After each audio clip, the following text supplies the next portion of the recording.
three things we need to make sure we have in place that we never miss our visitation with God. Number one, we have to surrender. That's the hardest thing for a human to do, is to surrender. It's just hard. It's not in our nature. We do not like being led.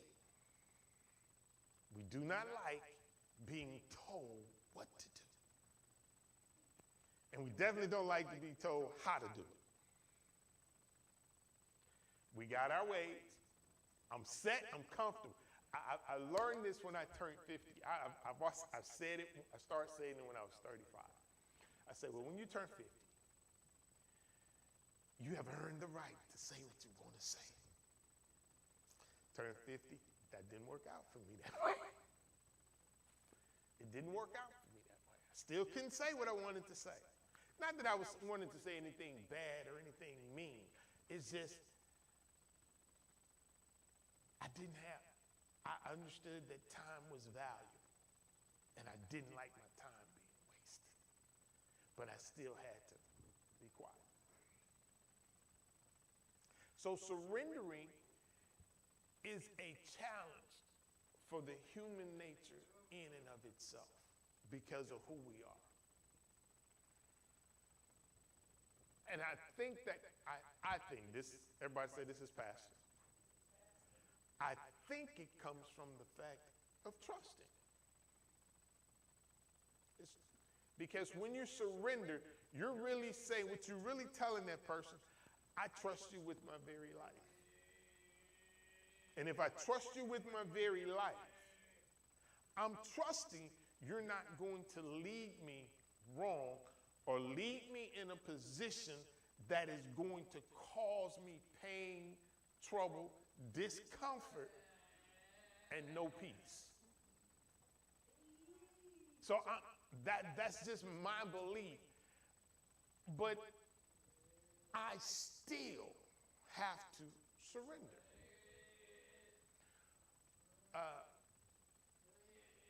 We look at the world as we see it today, and it's in total chaos. And part of the problem is, the reason there's chaos, no one wants to surrender. No one wants to be told what to do. Now, here's my question, though. If I do not know how to accomplish a thing, how to do a thing, then someone has to give me instructions. And for you to give me those instructions, that means I have to be led by your instructions. So if I'm not willing to take your instructions, but I want to achieve this thing, now something's wrong. There's a disconnect somewhere. Because in order for me to reach the goal that I'm going after, and I've never gone this way before, someone has to give me instructions. My mom always telling stories about my mom. My mom sat down and said, okay, this is how you make a cake. She pulled out the eggs. She told me to go get the milk and the flour. I went and got the milk, and I went and got the flour. Well, on the counter, there's eggs, milk, and flour with a big bowl and a mixer. So I'm looking, I'm like, okay, how you get a cake out of that? So I saw her. She put wet together, she put the dry together. I was like, okay, they still separate. Then she put the two together, and I noticed things begin to change. Well, it's simple. If it takes a mixing of things to change things, that means each ingredient in that cake had to surrender to the other. The eggs couldn't say, I don't want to be touched by no milk. The milk couldn't say, I don't want no flour in me. But the flour is over here saying, listen, I'm designed to make things. But in order for me to achieve my goal, I need you eggs and I need you milk. But here they are, nope, I don't want part of that. So now there's no cake. However, if the eggs surrender, the milk surrenders and yield to what the flour wants to do, the end result is they all win. So surrendering doesn't necessarily have to look like I'm being enslaved, if you will. I'm looking to get to and reach a specific goal, so therefore I need to surrender to your leadership. I need to surrender to what it is you want me to do, because that is the only way I can get to where I want to go. And when I get to where I want to go, we all win. So it takes some kind of submission on both sides to reach a goal. Okay. God. Okay, I can use that one too. All right. Watch this. I remember growing up, you didn't hear that many divorces. I remember seeing people who would say something crazy I ain't never heard of before. Didn't divorce, but the husband stayed in this house, the wife stayed in that house. They ate together. They ate breakfast together. They ate lunch together. They did everything together. But he slept over there and she slept over here. And I couldn't understand it. I'm thinking, what's wrong? Well, when I heard the full story, it made sense. He likes things a certain way. She likes things a certain way. No one wants to surrender and blink. So now you have a marriage, and I'm going somewhere with this. You have a marriage that is not whole. It's not even 50%.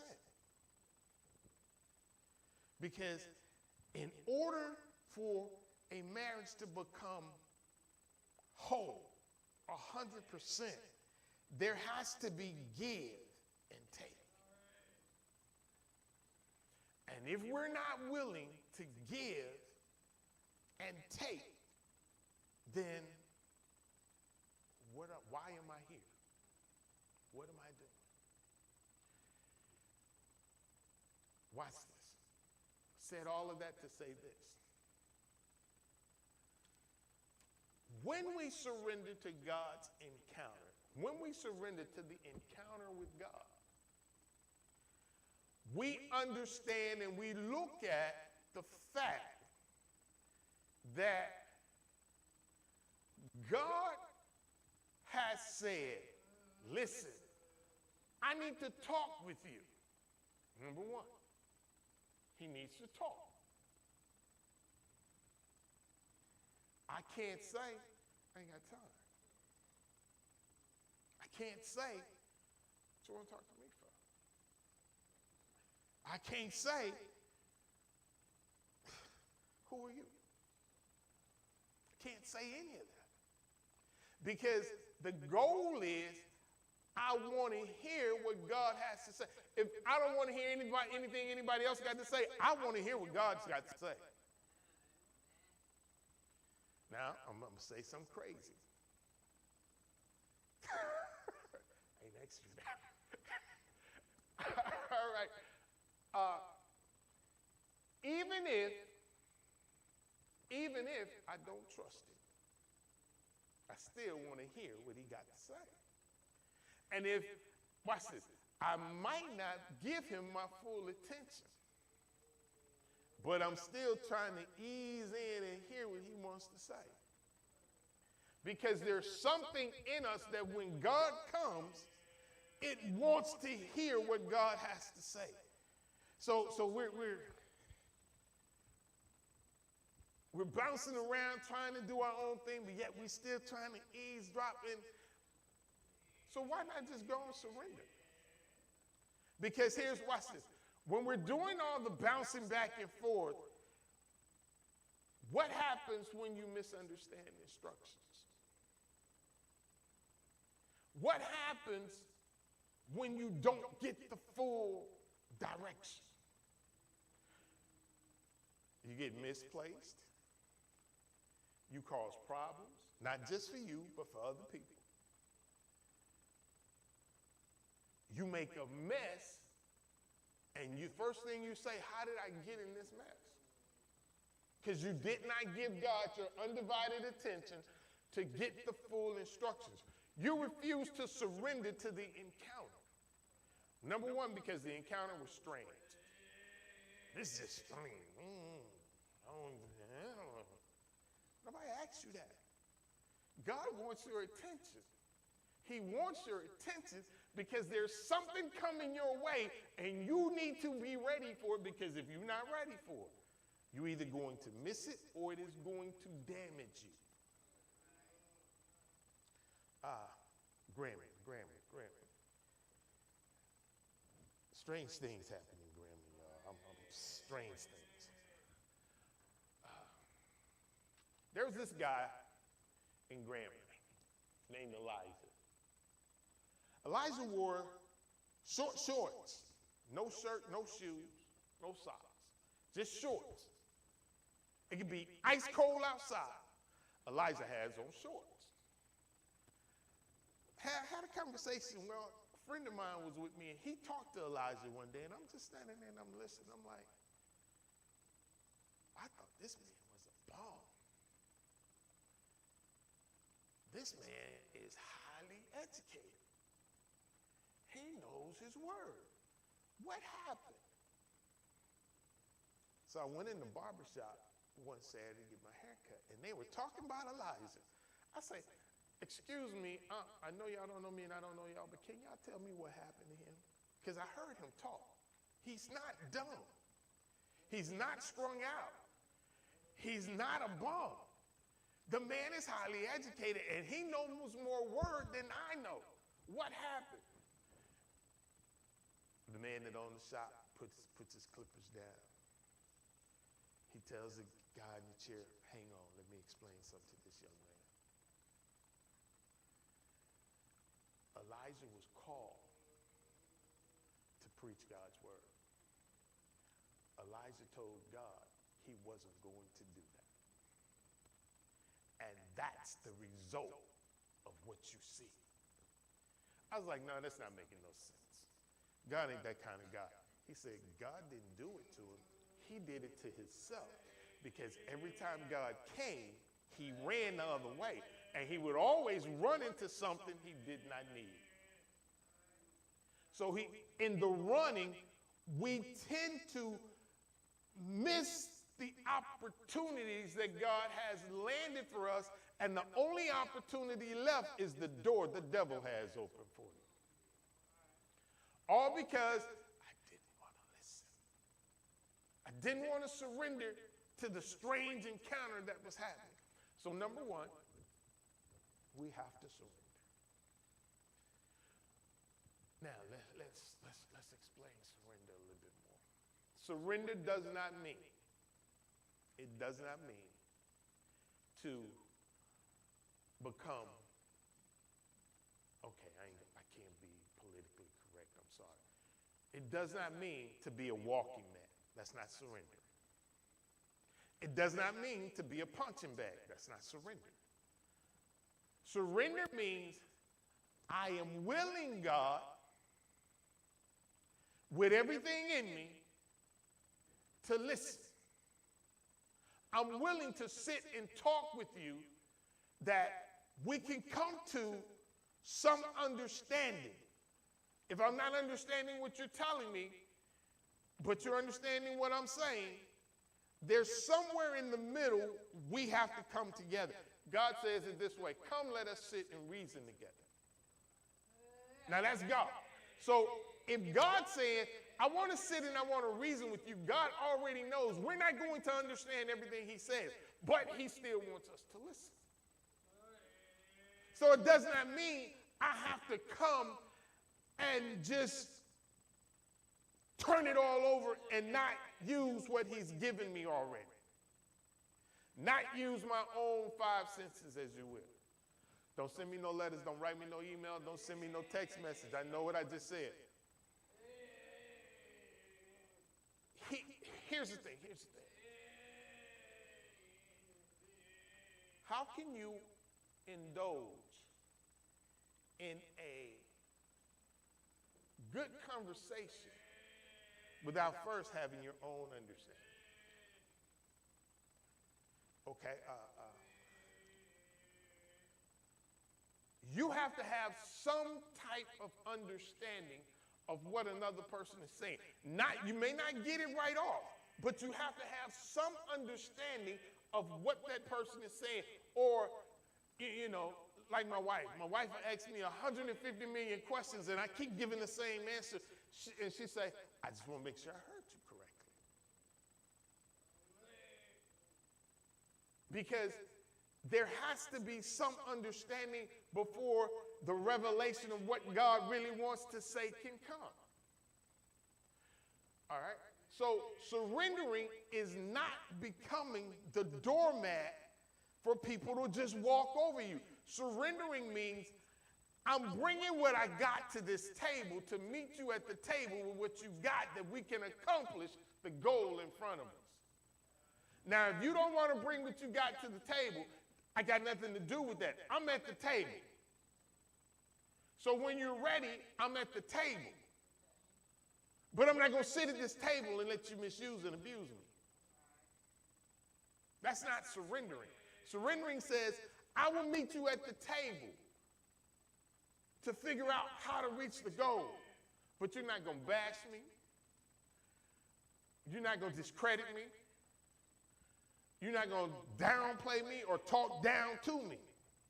Because we're sitting at a table. We're the same. We're equal. If God is willing to sit at a table and do the same with you, then why are we not willing to do the same with God? Because the encounter requires us to surrender. It requires us to be willing. So the biblical definition of surrender is Isaiah 1:19. If you are willing and obedient.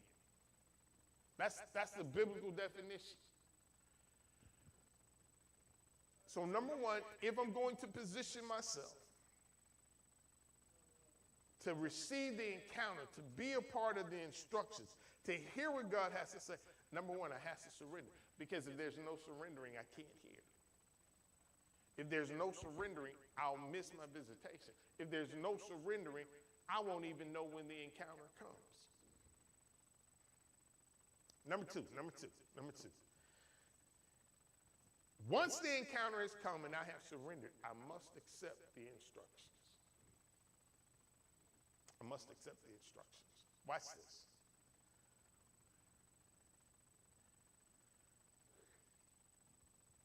You're teaching your child how to drive. They've been doing good on the street, so now comes the big test. Okay, we got to get on 20 now.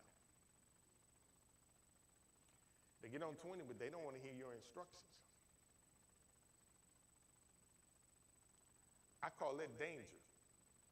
Danger 101. Get off. Pull over. Stop. You ain't driving. Get out. And depending on how I feel, it might be get out and walk. Because, watch this, that's us. We're doing good when we're walking with God in the learning process. But when we think we got it, and God said, okay, now let's take you to the big game, we don't want to listen no more. And we end up in this mess. We end up in that mess. We end up tied up and tangled up in stuff we got no business tied up and tangled up in, because when we were over here in the process, we understood I needed to listen. I needed to take the directions. But when we got to the big game, the instruction changed. It went up. Because what I learned in the process is good. I learned the foundation. But now I have to take that foundation, bring it to the big game, and now I need instructions for the big game.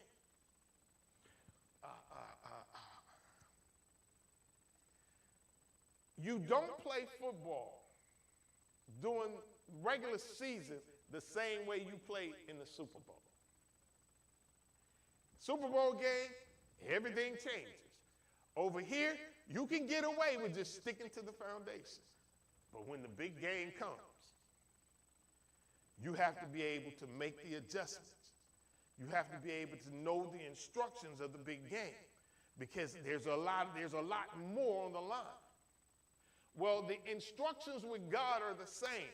When he gets your attention in the encounter and you're listening to what he has to say, in the process, your training ground, your understanding, the place where you and God are reasoning and you're beginning to understand, this is what I was created to do. This is why you put me here. But this is the assignment I have to do. See, that we can't do the assignment in the process stage. No one is allowed to do the assignment in the process stage or in the training stage because you were being trained. I remember working at Fry, and I had to bend metal. And the guy said, first night there, he said, listen, I'm telling you up front, I don't care what they say, but I'm not putting you on this machine until a week after you've seen me do everything on this machine and you can tell me exactly what to do. Because if you can't tell me what to do, you're going to tear yourself up. And I would tell him, measure, bum, bum, bum, bum, bum, bum.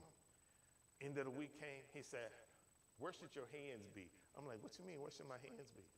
You didn't tell me that. I shouldn't have to tell you that. You saw this machine for a week. Where should your hands be? And I thought,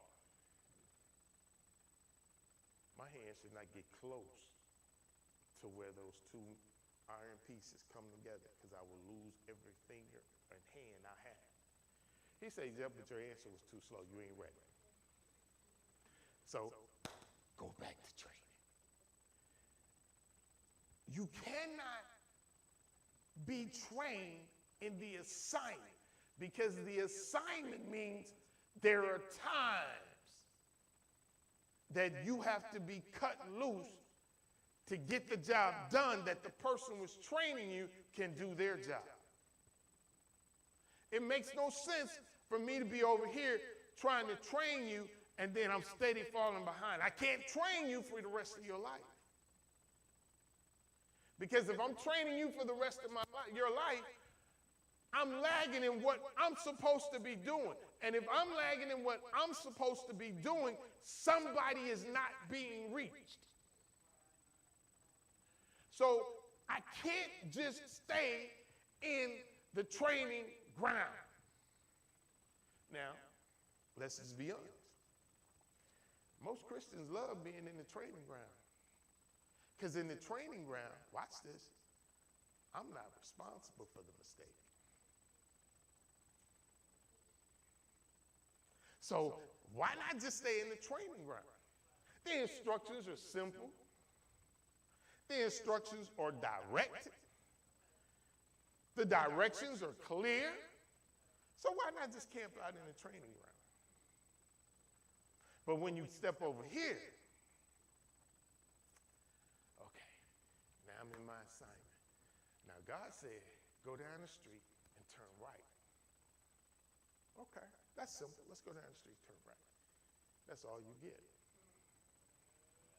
That's all you get. So what happens after I turn right, God? You'll know. What you mean I don't know, God?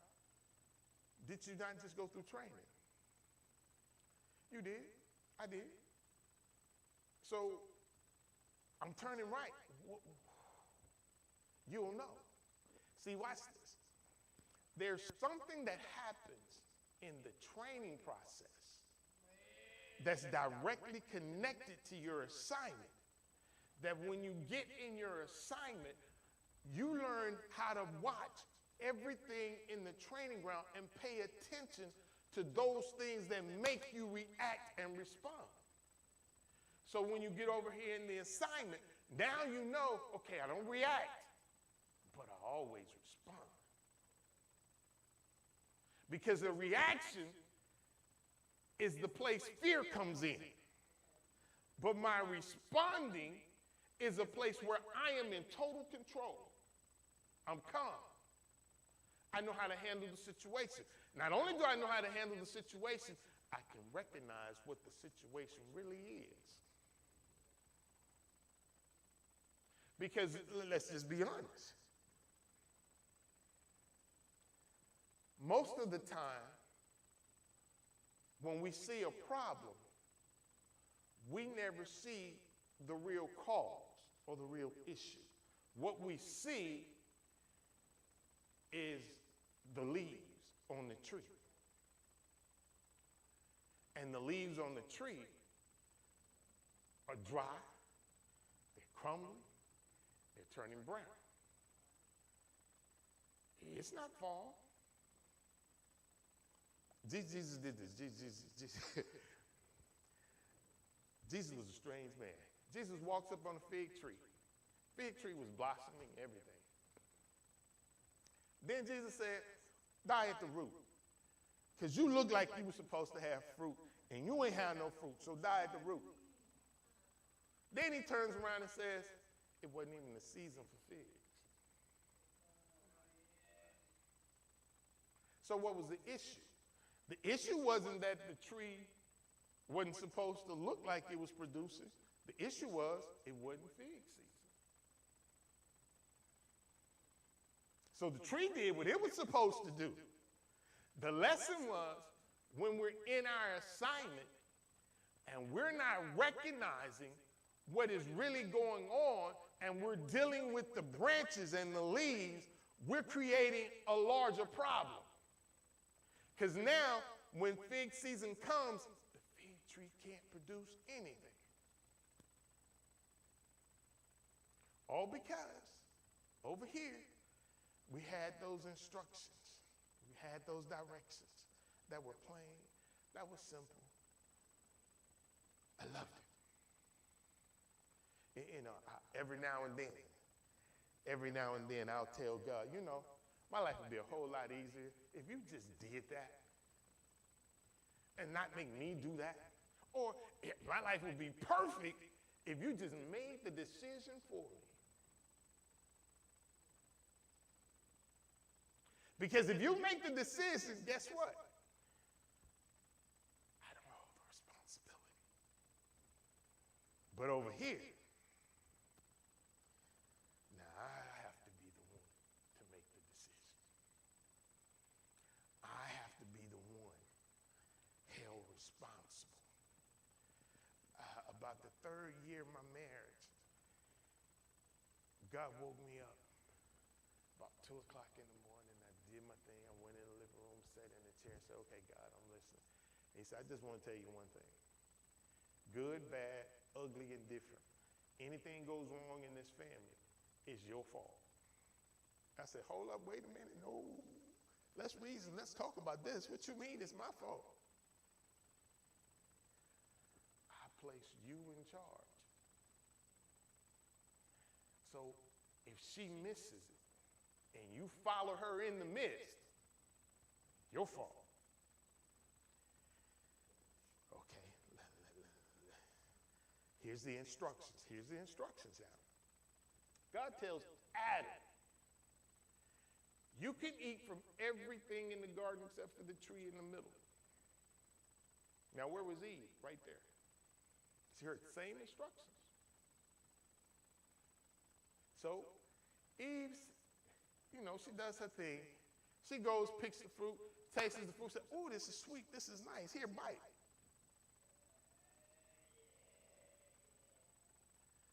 No one said, Adam, you must eat this fruit. Adam was given the directions while Eve overheard the instructions and directions. But Adam said, because you are a woman of me, of my womb, from my rib, I'm going to eat this fruit. And all the world changed in one blink. Not because of what Eve did, but because of what Adam did. See, that's the key. Instructions are there for two reasons. One, to keep order. Two, to make things go smooth. Doesn't mean you're not going to have some rough road ahead. Doesn't mean that. I can't stand 20 right now. So I got to find a back route. Rough road. I still got to get to work. I still got to go where I need to go. But if I hold on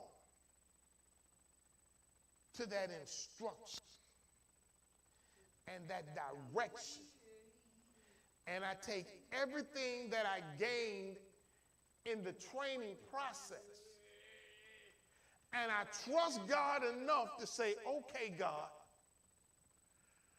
I'm in the assignment now, and I just understood you're not going to tell me every single thing I need to do. Some things I've got to know what to do.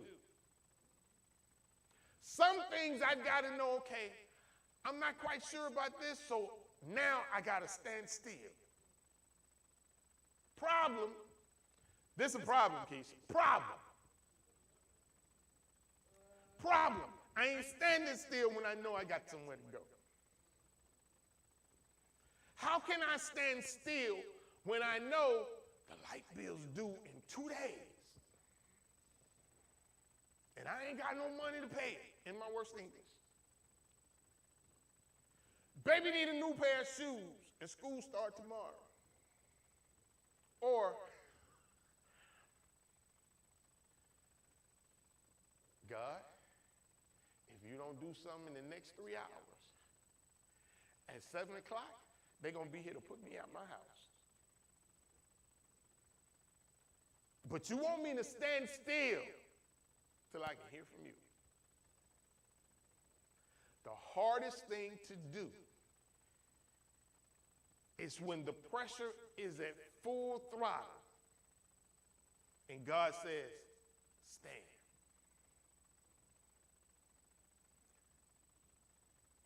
Human nature says, excuse me, y'all, stand for what? Everything in you starts screaming. Pressure's on. We don't like pressure. But God says, stand still. Stand still. Stand still. Stand still for what? Now, I know how to get this done if you just let me go. I promise you, I can get this done, and I can get this done in 30 minutes. Stand still. Okay, God, I'm standing. I'm standing. I'm standing. Pressure. But guess what I did in the stand? I held to the instructions. What happens in pressure? In order for coal to turn to a diamond, it has to go through pressure. Pressure brings out the best in you. It takes away all of the things that can cause you problems and all of the things that can mess you up. But when the pressure is over, you come out on top. So now, watch this. The next time that same exact pressure comes,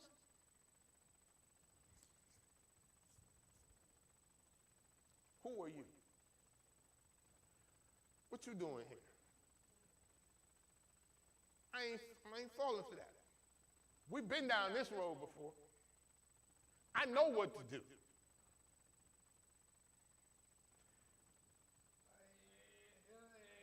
In order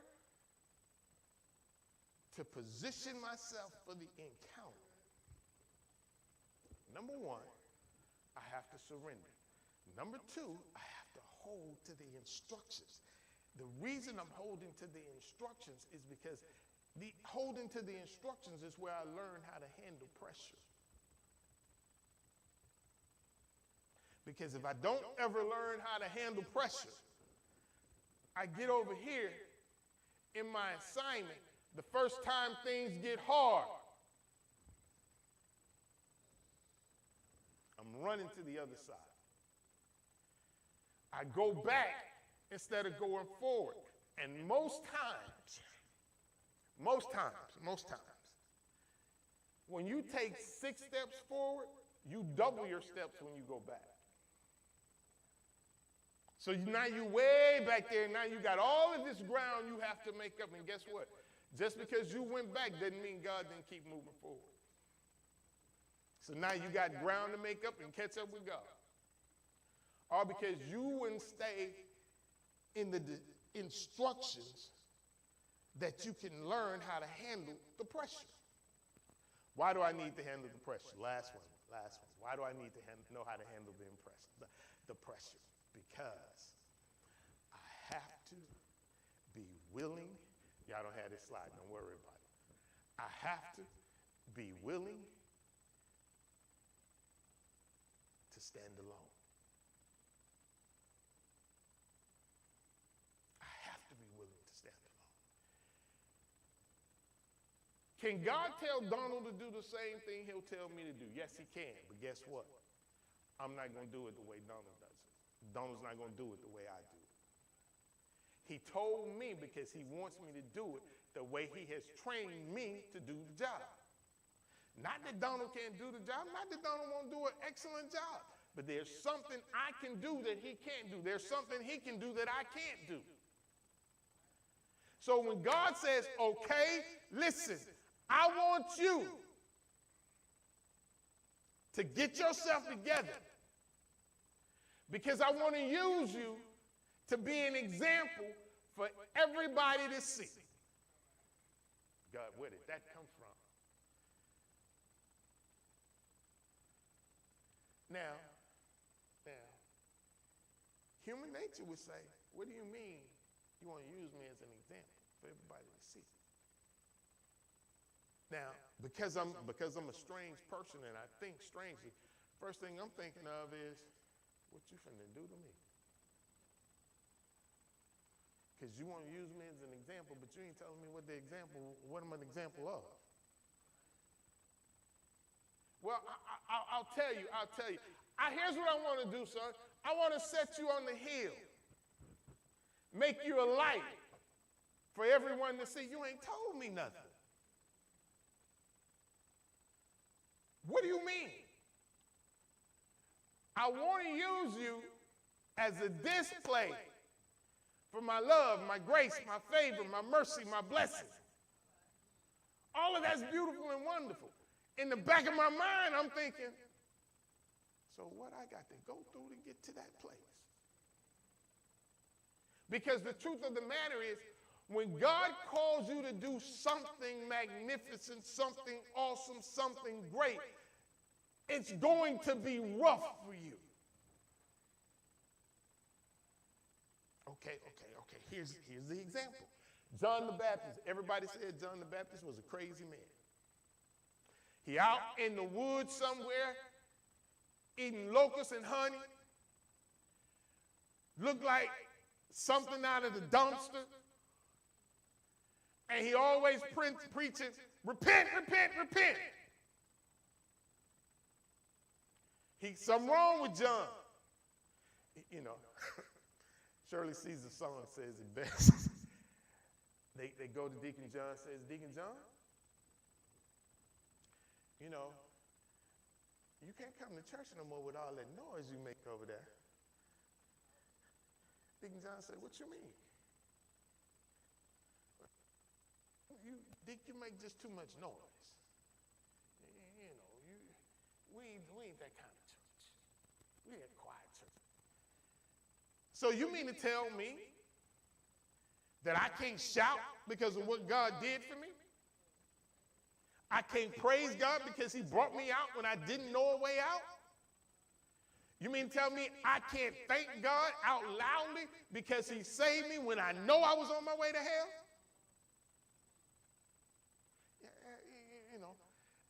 not saying you can't do that. We're just saying be quiet when you do it. Huh?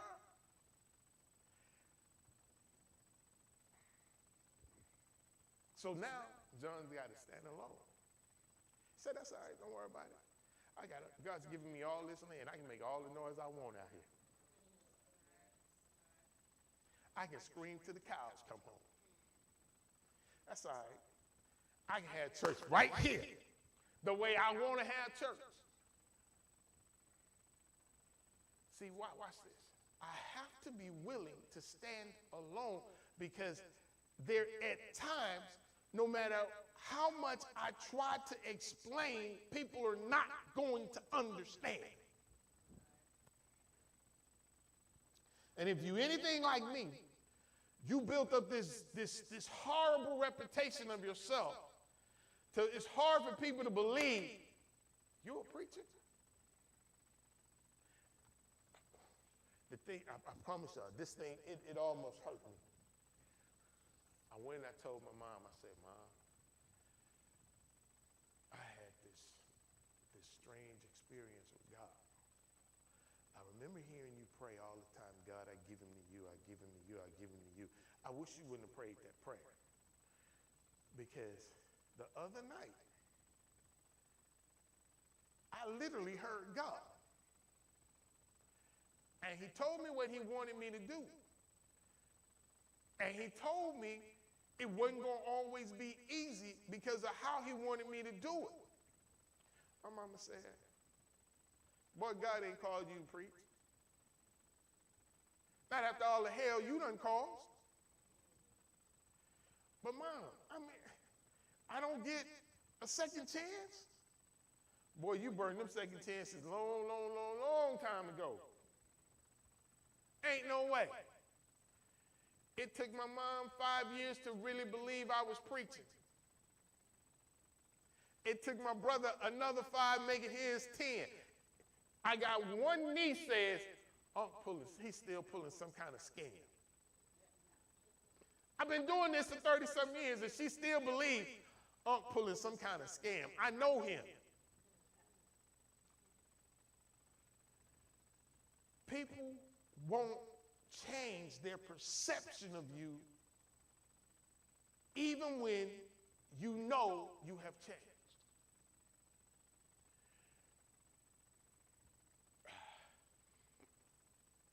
One of my sister that died was the only one that when I told her what happened, she believed me on the spot. She was the only one. Because she was the one that picked up the phone and said, I think this boy done lost his mind. She saw me go through the process. She saw me go through the training ground. So when I came and told her, she said, you know what? I understand now. I believe. Don't worry about mama. Don't worry about nobody else. You just go do what you've been told to do. Don't even worry about me because I'm still thinking about the boy I knew back then.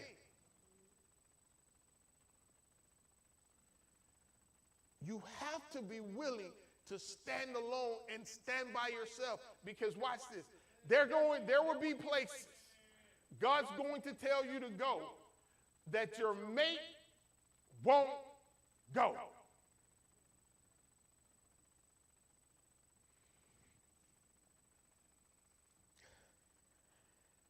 I just forgot the picture again. Went through. I knew I was supposed to come to Shreveport. I knew I was supposed to stay in Shreveport. Big bad bold me, thinking I'm grown enough, bad enough, big enough to do whatever I want to do. At my mama's grave, say, listen, I ain't never coming back to Shreveport. Love y'all. Don't look for me. Don't even look for me at family reunion if it's in Shreveport. I ain't coming. God started closing doors. Boop, boop, boop, boop, boop, boop, boop, boop, boop. Boop, boop, boop, boop, boop, boop, boop. Boop, boop, boop, boop, boop, boop. Crazy me go ask the question, God, what's going on? I told you to go to Shreveport. No. For 3 years, God told me that, and this is my reply. I'm okay with it, but you got to tell her. And if she say okay, we good. See, I always had a way out. There's always a way out. God say, I ain't telling her, I'm telling you. But God, good, I threw his words back at it. Good, bad, indifferent, ugly. Anything goes wrong in this family, I am responsible. So if I go and she stays, we got a problem now. So I got tired of doors being closed. I said, Rosie, I said, listen, and this is exactly how I said it. I'm going to Shreveport. You ain't got to go, but I'm going. I packed up, and I left. I left her in DeSoto, Texas. Came home on the weekends. Never one time did I say, are you coming? Didn't say it. I get to the hotel, 2 o'clock in the morning, I say, God, what in the world am I doing in a hotel? Open my eyes, cross on the wall. How did cross get there? No light nowhere. And it hit me. Okay, my assignment, I'm good. I can do this. I can accomplish this. But God, I still got a family that I need to take care of, and I need to make sure everything is working the way it's supposed to work. That I can't do that with her in one place and me in another. God said, I ain't tell you a word about that. God, I ain't worried about it. I'm remembering what you told me. Anything go wrong and I'm not there, it's my fault. Don't worry about it. I got it. She calls. I picked out a car. So when you come home this weekend, I want you to go see this car. I go see this car. Next thing I hear, I'm coming where you at. I ain't say nothing. I ain't say nothing. I was willing to stand alone, trusting God. Because my encounter with God was for a reason, and that reason was my assignment. My assignment is to the point I am consumed with that assignment. So I know now there are times in this journey I'm going to have to stand, and I'm going to have to stand by myself. Watch this. Even when people understand the assignment, they still can't see what you see. Her assignment, his assignment, her assignment, totally different from mine. And all of us have to do the same thing, stand alone in the assignment.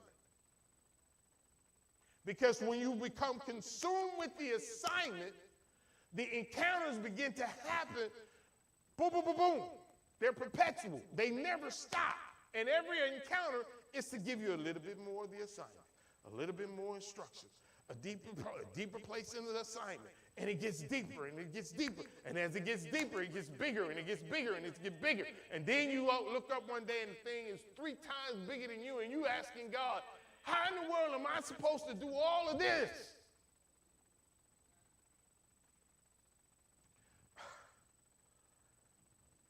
I'm done. We ain't gonna make number 3. I'm done.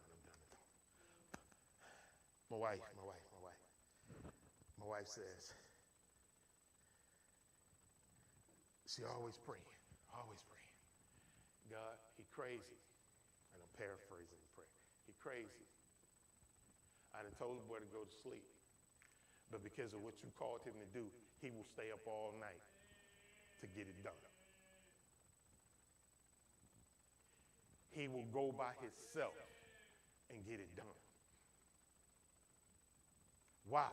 Because the assignment is now what is driving me. Because my encounters are happening so often, and they're happening at odd times, that I'm trying my best to maintain this thing that is far bigger than me, and I can't explain to everybody, hey, this is what we're doing, this is where we're going, I can't explain it. And because I can't explain it, I only know one thing to do. I got it. Because I can't tell her how to do it. I can't tell him how to do it. I don't know how to put it into words. I just see the pictures. And I know what it takes. I know I need this piece to go here, because if this piece go here, it's going to open up this door. This piece goes here, it's going to open up those doors. And I don't really know how to put it in words. That's why we stand alone. Because when God starts encountering and the revelation starts flowing, we can't put it in words. We just know what to do. And when it's bigger than you,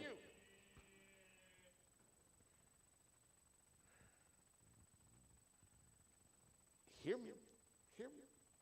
When the picture is bigger than you, that is evidence you and God will. God's never going to tell you to do something that you can do. It's going to get bigger. It starts out because he has to go through the baby process with you. He has to walk you through it. He has to walk you through it. He has to take you through the training. He has to take you through the intermediate stage. He has to take you to the graduation. Now, when he gets to the graduation,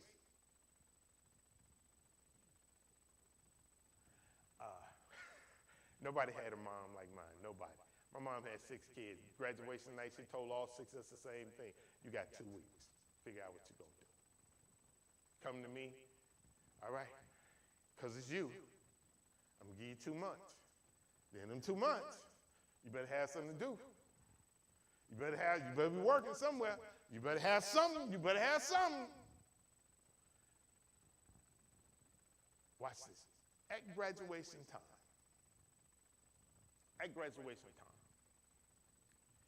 you have walked with God all this time, and God has talked to you every step of the way. But the night you graduate, the day you graduate, he doesn't talk all the time now. He's not going to turn left, turn right, stop, put the brakes on, put the car in park, just sit here. He's not going to do that anymore. Why? Because now you graduated. When are you going to trust? So now it's time to say, okay, either I trust him or I don't. I've learned this. God, if I fail, if I fall on my face, it ain't my fault. You got me out here. It's your fault. If they say, I knew he wasn't going to make it, God, it ain't my fault. Your fault. Because I'm trusting you all the way. Trusting you all the way. In order to be positioned for the encounters with God, surrender to the encounter. Hold on to the instructions. And be willing to stand alone. And I promise you, when you get to that stage of standing alone, there are going to be some nights you cry. I've been in this thing 30 years. There's still nights I cry. Some of the crying is good cry. Some of the crying is, God, this is just too much. This is just overwhelming. But what can I say? I can't do this. It's too late now. I'm out here.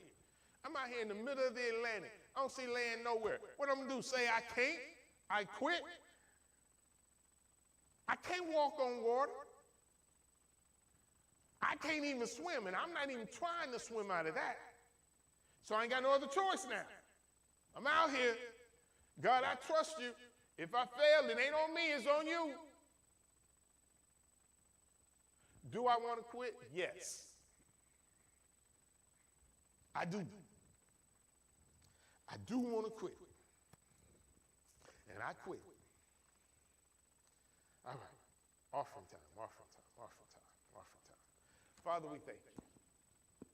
Thank you for what you said tonight. Thank you for your instructions. Thank you for your direction. Thank you for preparing us to just encounter you. Because God